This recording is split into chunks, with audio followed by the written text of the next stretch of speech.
হাতিকে দেখাই চলুন।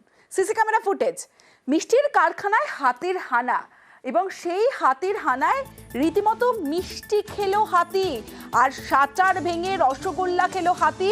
আর মিষ্টির পরেই থেমে থাকেনি, কিন্তু রসগোল্লা খাওয়ার পরও পেট ভরেনি, সোজা চলে যায় পানের দোকানে।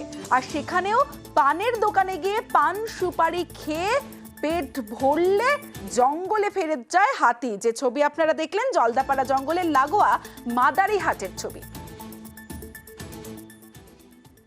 রাতে 2:20 আক্রমণ হয়েছিল। আমাদের লোক ফোন করেছিল 2:20, যারা ফোন পাওয়া মাত্রই এসে দেখি এরকম হাতে ভেঙে দিয়ে চলে গেছে। আচ্ছা, ক্ষতিপূরণের কোনো আশ্বাস বন দপ্তরের পক্ষ থেকে? স্যার বলে গেলেন যে আসছে লোক করে দেবে, ইনকোয়ারি হবে বলেছে না?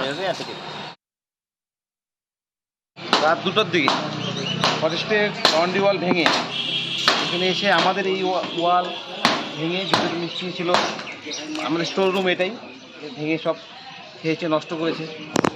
আমাদের এই শাটারটাও, এই দোকানটাও পুরো অনেক ক্ষতি করেছে। আপনি বন দপ্তরে জানিয়েছেন? আসছিল আমরা সবাই। আচ্ছা, বন দপ্তর কি ক্ষতিপূরণের কিছু কথা বলেছে? হ্যাঁ, ওনারা বলছিল এসে ইনকোয়ারি করবে।